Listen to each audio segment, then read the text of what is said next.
Oi, gente. E aí, tudo bem com vocês? Bem-vindos. Boa tarde, bom dia, boa noite. Não sei de que horas você vai ver isso aí.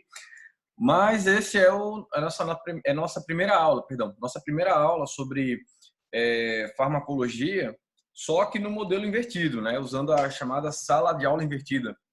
Essa aula que tem como título Vias de Administração e Formas Farmacêuticas. E aí você deve assistir essa aula primeiro para poder chegar na sala de aula da gente lá na Católica mesmo, ou laboratório, para fazermos nossas atividades do dia a dia, né?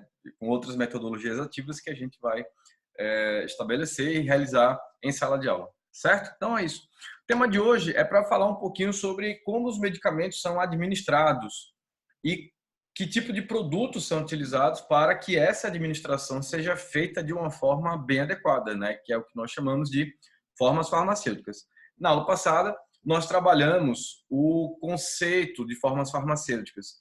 Algumas pessoas confundiram aí com fórmulas farmacêuticas, mas a gente vai trabalhar isso com mais detalhes agora nessa aula, beleza? Então vamos lá. Primeiro, eu quero dizer para vocês que a gente vai iniciar nossas aulas sempre com um meme. Os memes têm uma capacidade de síntese muito interessante, então eu decidi fazer essa curadoria de memes, digamos assim, para essas nossas atividades, porque podem ajudar a gente a organizar um pouco e fazer vocês lembrarem também do que foi trabalhado em sala de aula, né? Ou por aqui mesmo na nossa plataforma virtual. Mas o meme de hoje é o seguinte. Bom, meme é que nem piada, você não comenta muito, né? Então, assim, tá aí para vocês já analisarem. Só que, pelo que vocês podem ver, aí tem uma, uma cara não muito satisfeita, né, do moleque aí, porque ele tá reclamando, né, do sabor do medicamento, enfim. E isso precisa ser muito levado em consideração enquanto você prescreve o medicamento, porque ele tem que ter condições adequadas de palatabilidade, né? De sensorial, enfim, para que você tenha a adesão. A adesão, no fim das contas, é o grande propósito dessa história toda, né? Então, vai ter meme em todas as aulas, lamento, e é isso aí. Vamos embora. Se quiserem construir depois, alguns memes, fiquem super à vontade, beleza? Vamos então começando com o seguinte, né? O que é importante sobre essa aula de hoje? Que perguntas você deve responder ao final dessa aula, portanto? São essas aqui. Primeira delas, o que determina a escolha da via de administração de medicamentos? Existem várias vias diferentes e tem que ter critério para você indicar aquela via, certo? Então, é com base nessas características do indivíduo e do medicamento que nós iremos estabelecer. Mas vamos lá, que tem mais pano para manga aí para nós. A segunda pergunta é quais são as principais vias de administração. Então, antes mesmo de escolher, você precisa compreender, né, essas vias e também as suas características. Isso vai ajudar você também a tomar a melhor decisão a respeito disso. A terceira pergunta é o que são e como se classificam as formas farmacêuticas, que são aqueles o aspecto físico do produto, né? Já adiantando aqui um pouquinho para vocês. E a gente também já trabalhou na aula passada. Agora a ideia é tentar entender como que elas se organizam no geral, né? Nós temos algumas classificações e é importante estabelecermos uma sistematização, porque isso também serve como critério durante a prescrição. E quarto, como orientar os pacientes a respeito das formas farmacêuticas mais comumente empregadas na prática clínica. Então, como é que a pessoa tem que tomar corretamente um comprimido, por exemplo, ou como ela tem que tomar corretamente um sachê, ou aplicar uma pomada? Essas são questões que o médico, o farmacêutico, o enfermeiro, todo mundo que trabalha com medicamentos, né, todos os profissionais de saúde que têm habilitação para prescrição, você bota nutricionista aí também, fisioterapeuta, dentista, toda essa galera, tem que saber como fazer a administração correta e orientar para evitar os problemas relacionados ao uso de medicamentos, tá bom? Então vamos para uma visão geral sobre as vias de administração. Nós não vamos falar sobre todas elas porque são muitas. A gente vai ver quantas são exatamente daqui a pouquinho, segundo a Agência de Medicamentos e Alimentos dos Estados Unidos. Mas para que a gente possa ter uma ideia geral, esse esquema traz para nós aqui um entendimento inicial que eu considero extremamente importante durante os estudos da farmacologia, tá? Vejam, eu vou guiar aqui com o mouse e vocês vão me acompanhando, certo? Qual é a ideia? Antes mesmo da gente até falar sobre trato gastrointestinal, falar sobre pele, trato respiratório, vamos focar aqui nessa discussão. Veja, é, essa área aqui, ela representa o sistema circulatório, tá? Qual é a ideia? As substâncias que estão presentes nos medicamentos, que são bioativas, né, os fármacos, precisam entrar na circulação sanguínea para alcançar os locais de ação. E aqui está a explicação disso, tá? Imagine que você tem uma cefaleia. Então, se é uma cefaleia, você tem uma dor de cabeça e esse medicamento precisa chegar no sistema nervoso central e realizar suas ações, que aí vai ser, no caso, o bloqueio da ação de algumas prostaglandinas que são responsáveis pela formação da dor em neurônios, né? São agentes de sensibilização nervosa que provocam a dor. Aí uma dipirona que você toma, por exemplo, um paracetamol, uma aspirina, vem até aqui, até o seu local de ação, só que ela chega por aqui a partir da circulação sanguínea. Então ela tem que chegar no sangue por algum caminho, né? Precisa chegar na circulação sanguínea numa concentração e durante um período de tempo necessário para que ele siga depois para os tecidos e fluidos extracelulares e também linfáticos, e a partir daí a gente consegue chegar ao local de ação, ou seja, sai do sangue, vai para o líquido extracelular do interstício e depois alcança as células onde ele vai agir e exercer os seus efeitos, né? No fim das contas, que nesse exemplo aqui em questão é reduzir a dor, tá certo? Bom, agora vamos voltar para cá. Para poder chegar até aqui, nós temos caminhos para poder tornar o medicamento acessível, né? Ou melhor, para permitir o acesso do fármaco, melhor dizendo.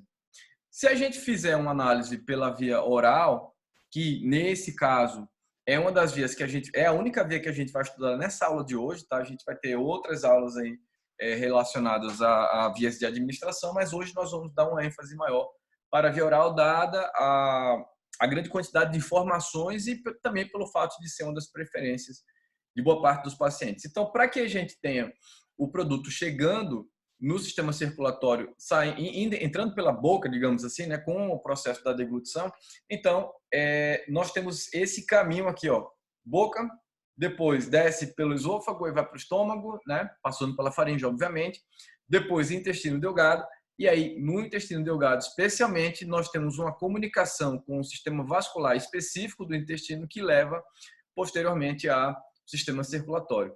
Nós podemos ter, a partir do intestino, uma absorção direta ou hepatoentérica, né, que é o que nós chamamos de circulação porta-hepática e que é responsável pela comunicação do intestino com o fígado. E é depois dessa circulação específica que ele entra na circulação maior, né? E aí, com isso, entrando na circulação maior, ele passa, então, a ter condições de alcançar qualquer outro local do corpo. Tá bom?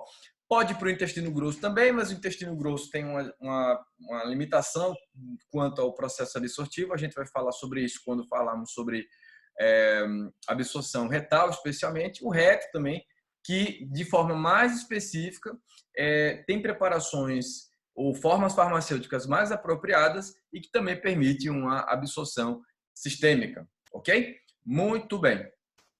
Com base nisso, a gente também tem esse outro caminho aqui, que é o chamado bucal, que nós poderíamos também colocar aqui sublingual, tá? Porque é um processo completamente diferente, ele não passa para o tubo digestivo, né, especificamente, apesar de estar localizado na boca, mas essa absorção seria uma absorção pela mucosa, transmucosa, o que permite, então, uma absorção mais rápida, e depois a gente vai ver isso com mais detalhes, tá certo?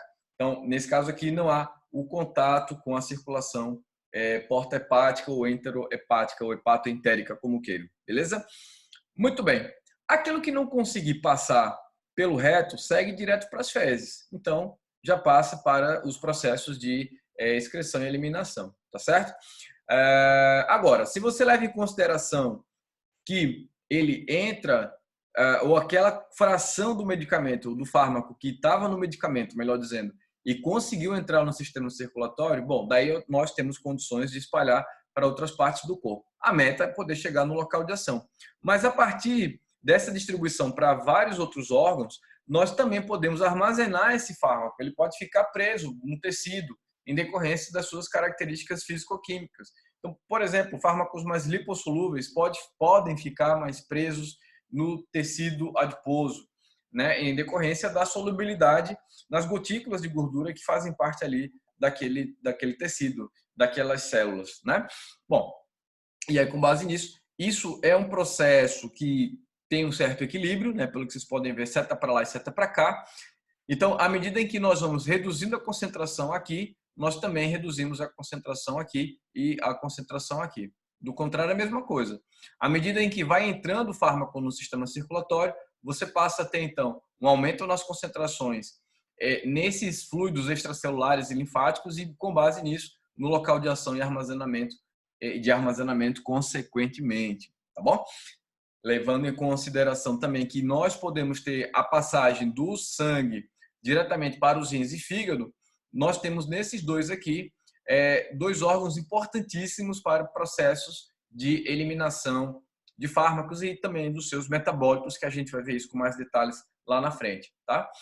Pelo que vocês podem ver aqui, a pele também é um órgão relacionado à absorção de fármacos. Então, você pode aplicar por via tópica, mas pela via tópica, na verdade, a gente não tem um mecanismo absortivo muito eficiente, tá?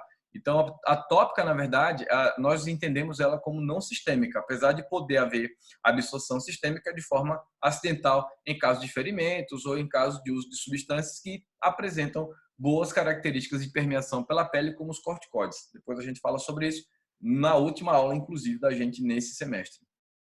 Bom, passou daqui, então nós temos as chamadas injeções, né, ou infusões, que são formas parenterais de administração, ou seja, elas fogem do entero, né, ou seja, fogem do tubo digestivo. Isso faz com que, então, elas se classifiquem como parenterais, tá? Essa classificação também a gente vê daqui a pouquinho. Mas aqui a gente vai ter um exemplo de uma administração subcutânea e a intramuscular, que tem níveis diferentes absortivos, né? Onde a intramuscular permite a absorção até mais rápida do que a própria subcutânea. Na administração subcutânea, a gente nós administramos os medicamentos no tecido adiposo e o intramuscular dentro do músculo mesmo, tá bom? O trato respiratório também é bastante usado, nós temos aerossóis ou gases que podem permear os alvéolos e, com base nisso, você tem também a passagem para o sistema circulatório e são produtos com absorção super rápida também, tá? Nós vamos estudar isso na próxima aula com mais detalhes. Então, é mais ou menos assim que a coisa se comporta quando você pensa em administração de medicamentos. Então, tem que ter uma via específica para que você possa administrar, tá? Agora, o que vai determinar a escolha da via de administração desses medicamentos? Então, a primeira pergunta é se você quer um efeito local ou um efeito sistêmico, tá bom? Então, se você quer um efeito local, por exemplo, você tem uma infecção na pele, aí você vai tratar com a pomada antifúngica, por exemplo, e ela não vai ter um efeito sistêmico, não vai alcançar órgãos, por exemplo, o fígado, rins, com grande quantidade, porque a ação dela realmente ficou bem localizada na pele. As propriedades do fármaco e da forma farmacêutica. Tem fármacos que devem ser administrados, por exemplo, por via, vamos botar aqui, uma via parenteral, um injetável, por exemplo, ou até mesmo uma via transdérmica, simplesmente porque se for administrado por via oral, você não tem bons resultados, você passa a perder o efeito, porque ao atravessar os outros órgãos que compõem o trato digestivo, você pode ter degradação daquele produto. Então, com base nisso, você nem usa. Tá? A idade do paciente, isso interfere bastante sobre a conveniência no tratamento. Então, crianças têm preferências por via oral, mas você deve ter, aliás, uma adaptação dessa forma farmacêutica, né? Porque elas têm dificuldade, obviamente, de ingerir formas mais sólidas. Mas, mesmo assim, se você administra uma forma líquida, ainda pode gerar um trabalho para você. E aí você tem que partir para outra via de administração, como um supositório, que pode também ter um efeito sistêmico, né, quando administrado por via retal. Já pessoas adultas preferem realmente a via oral, mais cômodo, mais conveniente no geral. E idosos também. Alguns idosos têm processos disfágicos, né, ou seja, dificuldades de deglutição, então isso pode agravar um pouco e o quadro de saúde do paciente também pode influenciar sobre isso, né? Imagina um paciente idoso e que tem, por exemplo, ele está dentro da UTI, né? Então você tem que fazer muitas vezes, se ele está inconsciente, uma administração parenteral, tá certo? Bom, o tempo para o início do efeito tem vias de administração que são mais rápidas do que outras, então a gente vai ver isso daqui a pouquinho também em detalhes. A duração do tratamento tem vias que são mais inconvenientes quando você tem tratamentos mais de longo prazo, né? Diferente da via oral, por exemplo, que você tem uma conveniência maior quando você tem um tratamento crônico, por exemplo, para hipertensão. A obediência do paciente ao regime terapêutico, e isso tem que ser realmente negociado com o paciente sempre, além da facilidade na administração do medicamento, a preferência posológica dele e as variações do custo de medicamentos com formas farmacêuticas distintas, porque formas farmacêuticas diferentes tendem a ter custos diferentes. Por exemplo, cápsulas e comprimidos tendem a ser mais baratos do que sachês, né? Que são, na verdade, pós, em que você tem que abrir o pó, dissolver na água, enfim.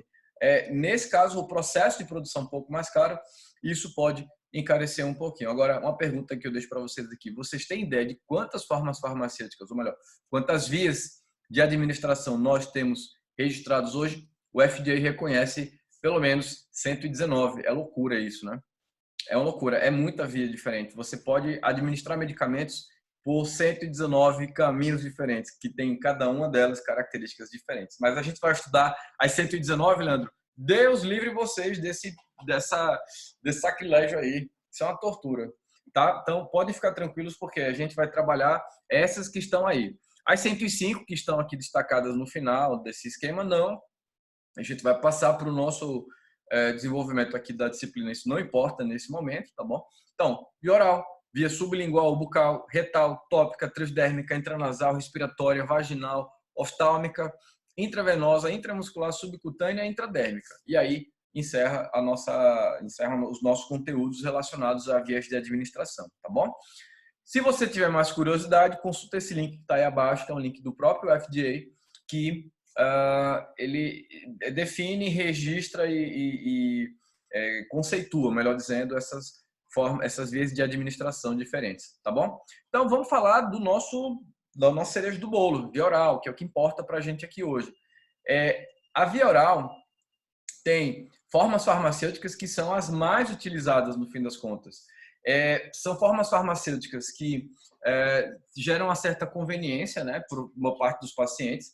Estima-se que 80% dos tratamentos fora do âmbito hospitalar são adaptadas para a via oral, né, foram desenvolvidas para a via oral como comprimidos, cápsulas, como está aí na imagem, por exemplo, né, do rapaz aí com a cápsula gelatinosa mole. Buscam efeito sistêmico local. Então, eu posso ter efeito sistêmico com a via oral? Posso, por exemplo, tratar a hipertensão arterial sistêmica, né?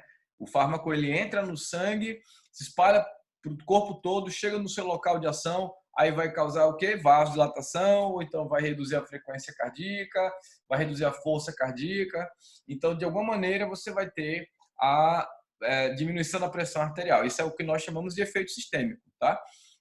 Quando alcança a circulação sistêmica e você tem um efeito em qualquer órgão, dependendo, claro, do medicamento.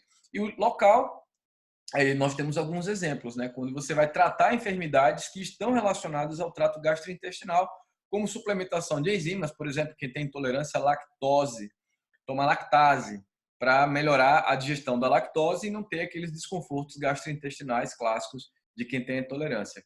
Medicamentos antiparasitários ou probióticos que são utilizados para a recomposição da microbiota em caso de gastroenterites e também medicamentos que visam a gastroproteção, como o sucralfato, por exemplo, que formam uma camada protetora no próprio estômago, diminuindo então a irritação em decorrência da produção de suco gástrico, tá bom? O início de ação é relativamente mais demorado do que outros, como a via sublingual, ou a via endovenosa, e pode promover a absorção irregular de alguns produtos. Por exemplo, vitamina B12 é pouco absorvida por via oral quando você tem algum problema gástrico relacionado a quadro de hipocloridria, com a baixa produção do suco gástrico, e ele realmente precisa desse meio ácido para poder ser absorvido. A tetraciclina, que é um antibiótico, também você pode... por exemplo, se você tomar a tetraciclina no estado alimentado, vai dar rolo. Você vai ter uma dificuldade na absorção dela, sem dúvida nenhuma. E a degradação de fármacos, por exemplo, a insulina. Por isso que não tem insulina por via oral ainda, né? Nós estamos desenvolvendo isso. Tem muitas pesquisas no mundo já buscando trazer a insulina por via oral, porque trata-se de uma forma mais conveniente do que você ficar injetando aquela canetinha, né, com agulha de insulina diariamente, né? Olha, essa absorção por via oral pode ser influenciada, então, pela presença do alimento, como eu já mencionei para vocês. Os alimentos podem aumentar ou podem reduzir a absorção dos fármacos, tá bom? E tem vários fármacos que não sofrem nenhum tipo de influência também sobre os alimentos. O tempo de trânsito intestinal é um componente importante também. Se você tem, por exemplo, um trânsito muito acelerado em decorrência de um quadro diarreico, é provável que você tenha uma perda também na absorção daquele fármaco e aí o medicamento não faz efeito. A estabilidade do fármaco nas condições químicas e microbiológicas do trato gastrointestinal é outro ponto bem importante. Por exemplo, alguns medicamentos têm que ser protegidos, o comprimido precisa ser revestido para evitar o contato do meio ácido do estômago com o fármaco. E a gente tem vários exemplos aí, por exemplo, o omeprazol, o pantoprazol. E temos também o grau de ionização do fármaco, que é uma coisa que a gente vai ver mais à frente, de forma mais específica na aula de absorção, tá certo? Muito bem. O que é que nós podemos destacar também? As formas farmacêuticas que são administradas por via oral têm características diferentes, né? As sólidas, por exemplo, requerem desintegração da forma farmacêutica e dissolução do fármaco. O que seria essa desintegração? Imagina o comprimido se quebrando e se desfazendo no estômago, né? Ou seja, ele está íntegro, então ele se desintegra no estômago a partir do contato com o próprio suco gástrico. E aí você vai liberando o fármaco e com base nisso você vai dissolvendo o fármaco no meio gástrico, entérico também, né, intestinal, e que faz com que ele tenha condições de ser absorvido. Ele tem que ser dissolvido, por isso passa por essas duas etapas aí.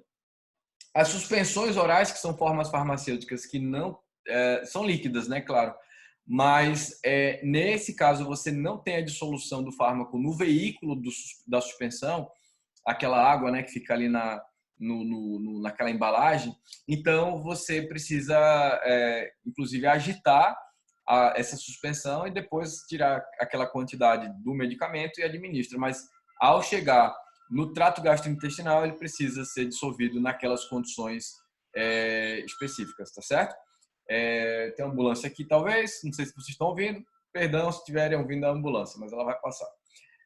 E as demais formas farmacêuticas atravessam livremente o trato gastrointestinal, por exemplo, um xarope, uma solução oral. Então, isso faz com que esses produtos tenham velocidades diferentes de absorção.